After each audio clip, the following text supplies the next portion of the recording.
guys, I've missed this. Anyway.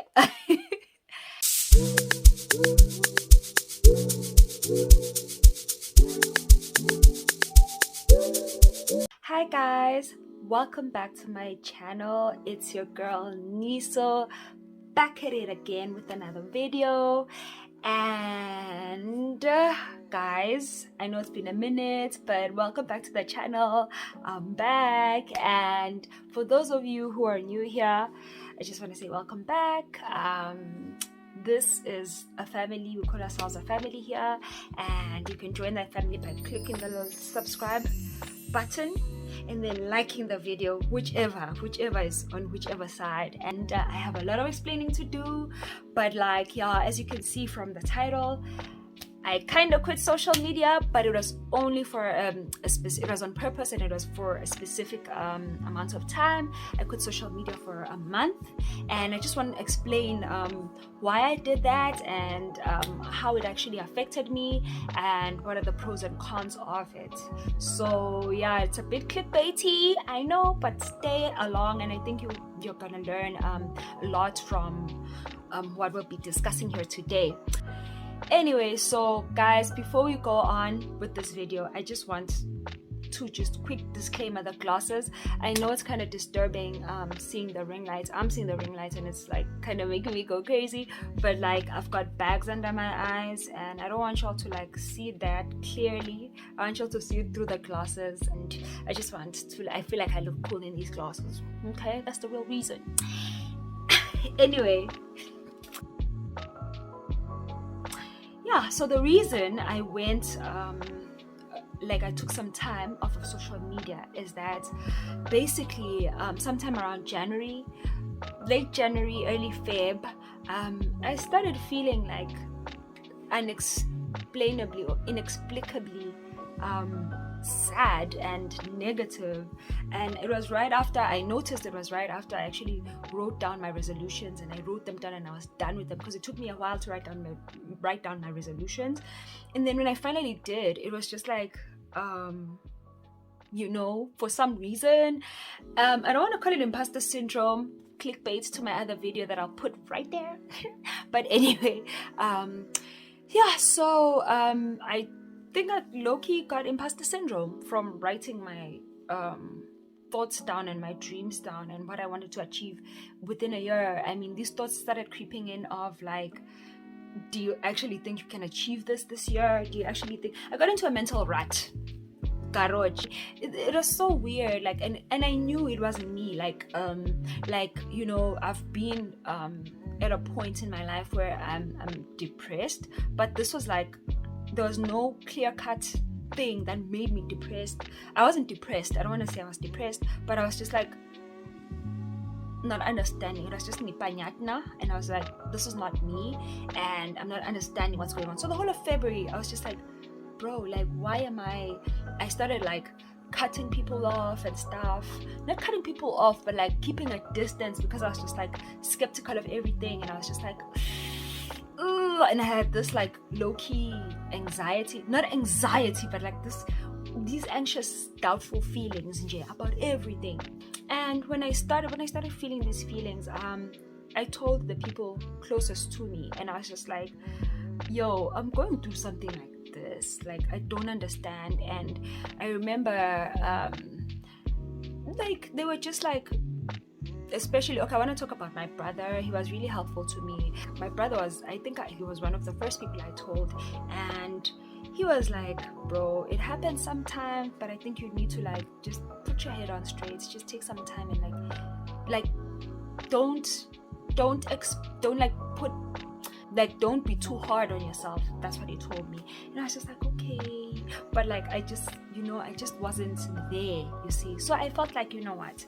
And then I saw this tweet where this girl was just like, she detoxed for like 21 days and like she's feeling nice now, blessings on blessings, blah blah blah. I'm exaggerating the tweet and I'll post it right here, but to me that was a cue, because I had been feeling it in my heart, and I needed something like that. Clearly I needed something like that, because I needed something where I'm just like taking time, like not just fasting food, but like just like a detox, man. Like I needed a detox in my life. So anyway, I made that decision, and I was just like, I'm gonna take like 3 weeks and I'll be back, like 21 days and I'll be back.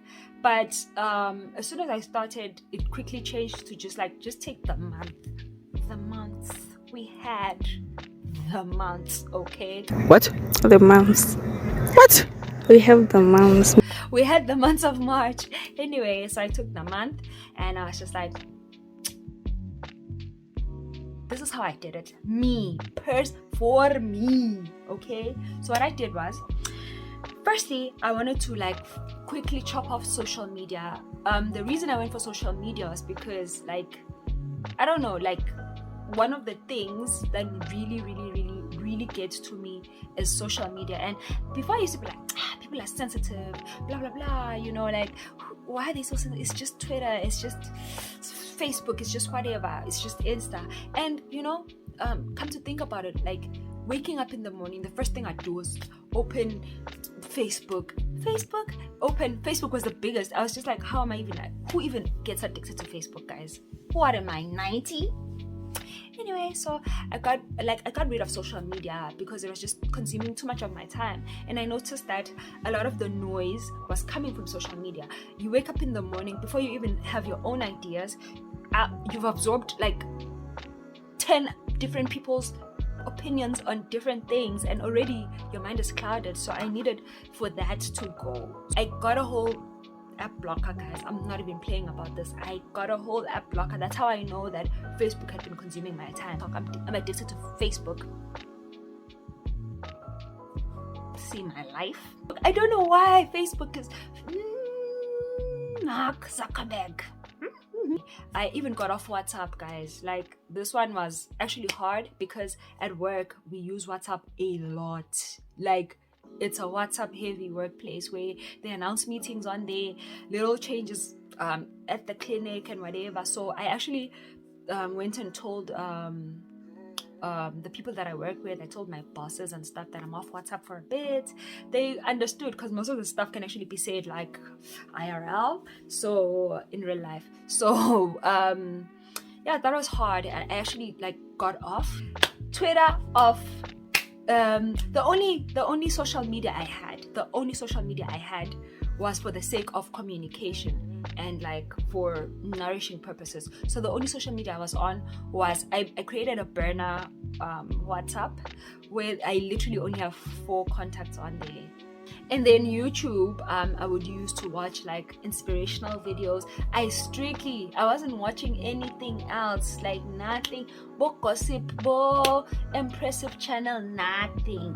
Podcasts I was watching were Christian podcasts or inspirational stuff that was gonna inspire me and like pick me up from where I was, and sermons and stuff. So within this time I was very intentional. So I was reading books, watching inspirational videos, Christian videos, all that kind of stuff.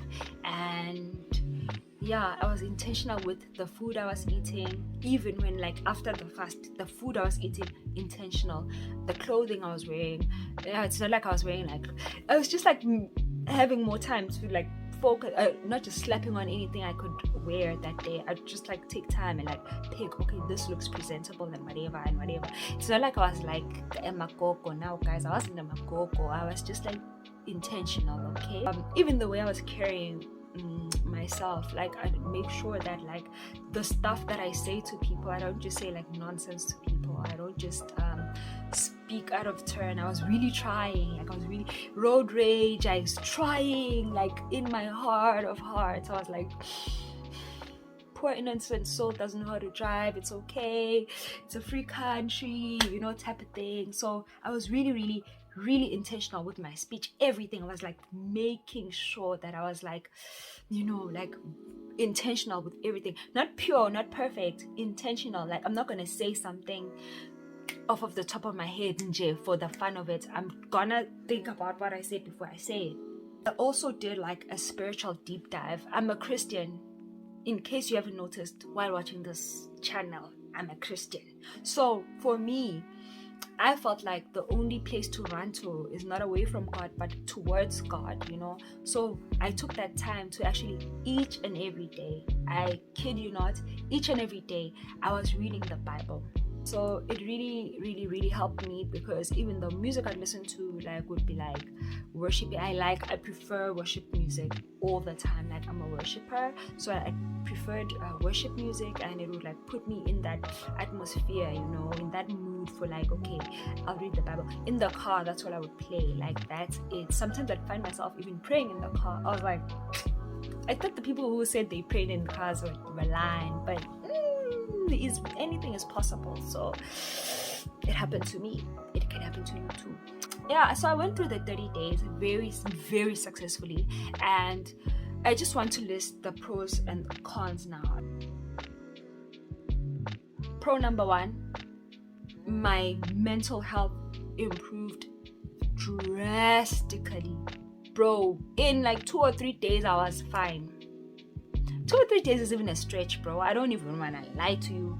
Like, I was just fine. All those funny thoughts gone. I had time, a lot of time on my hands, and I used that time for self-introspection. And this really put things into perspective for me, because a lot of the things that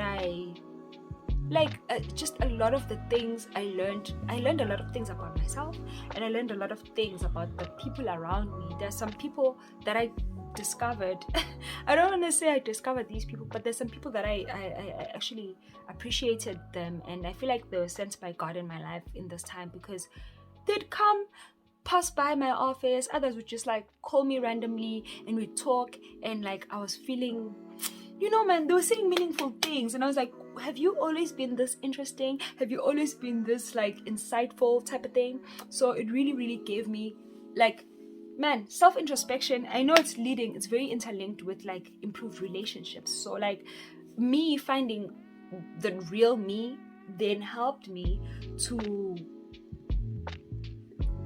interact better with people. Like I was just interacting better, and I was like appreciating the people in my life, you know, the same people that a few weeks ago I had been like doubting their presence in my life, and doubting whether like, am I really moving forward, blah blah blah, you know that internal monologue that you have. Like I started like appreciating the relationships that I have better, and actually seeing them for what they are.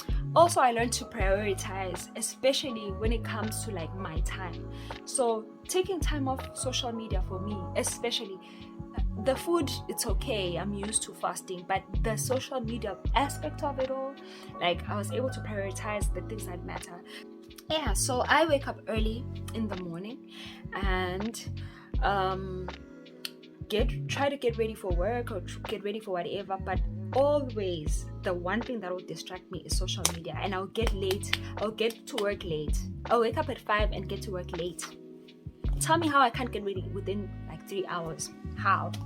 I can't even make breakfast. I'll be eating on the rush because like I'm like playing on whatever social media there is. So this really helped me to prioritize my time, to prioritize the things that matter in my life, and priorities and time management, it really, I feel like they go hand in hand as well, because I was able to manage my time better for the things that matter to me, for the people that matter to me, for the activities that will bring more benefits to me as a person. And I was just able to grow so much within the 30 days that I was off of social media. Also, as I said, for me, because I'm a spiritual person, it really helped me get closer to God. The first con for me was actually like missing out on the latest news or the latest, that sometimes like days would pass and I wouldn't know about a specific topic, and people would be like, oh, you didn't hear about this person? And I'd be like, no. And then they'll be playing it for me like, oh, hey, look. And I'd be like, oh, okay. Or like they tell me a story about something, and I always like to stay on top of the news because I like the news. Okay. Work-wise, it was a bit challenging, because like I said, they use WhatsApp a lot at work. But other than that, I was able to view my emails, of course. I don't think, does Outlook count as social media? I don't think Outlook comes to social media, because I mean, who am I texting on there? It's just emails and formalities and whatever. So just the WhatsApp part, I was suffering at work, and and another con is boredom initially, but then they say like if you're trying to like get rid of a certain habit, you have to replace it with another. So I didn't really feel the boredom much, maybe like the first 1 or 2 days, but after that it was smooth sailing because I got into a certain rhythm and I was able to like replace. You don't just quit and don't have anything to replace it with. You need to find something meaningful to you that you can replace the social media with. And also another con that I saw about doing this is that like I'm not just gonna broadcast that I'm taking 30 days off and whatever. So that was a con, because some people, I found that I overlooked some people that might need to know that I'm offline. So I'd advise you to actually like talk to people, the people that you love. Of course, I told the people that I love that I'm going off the grid, and they knew about it. And I told them, not that just the people that I love, but like the people that matter to me. I mean, the people, it sounds bad, but like the people that that needed to know, I mean, that were going to be directly affected by my absence on social media, I definitely told. I didn't have to tell them, I'm doing this because I'm going through this. Very few people I had to tell that. The rest of them I was just like, I'm going to be off WhatsApp for a few. I'll be back on this date, like on the 1st of April.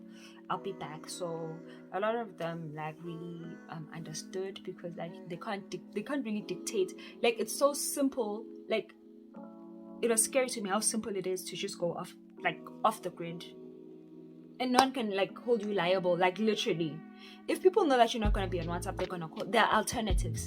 If they know that you're not on WhatsApp or on Facebook or whatever, they will call you, they will text you, they will email you. There are other ways, guys. So there's no excuse like, I can't live without it. You can live without it. That's the end of my video. That's the end of my topic, and I really hope you enjoyed this. I just wanted to share it with you guys. I know I was gone for so long, and actually I know I said I stopped on the 1st of April, and now we're almost in June, but like I sort of like got very busy after April, and I was just like kind of debating which video to post, because I was taking footage of some of the things that were happening in March and in April and in May actually, but like I was like sort of debating of like, should I just continue as is after a month of absence? And then it just took so long for me to actually sit down and take this video and shoot this video. So I really hope you enjoyed this video. Don't forget to like the video, comment what your thoughts are, if you would be willing to let go of social media for that long, and if you have done it before, just let us know of your experiences. And you can also subscribe. I will see you in the next video. Bye.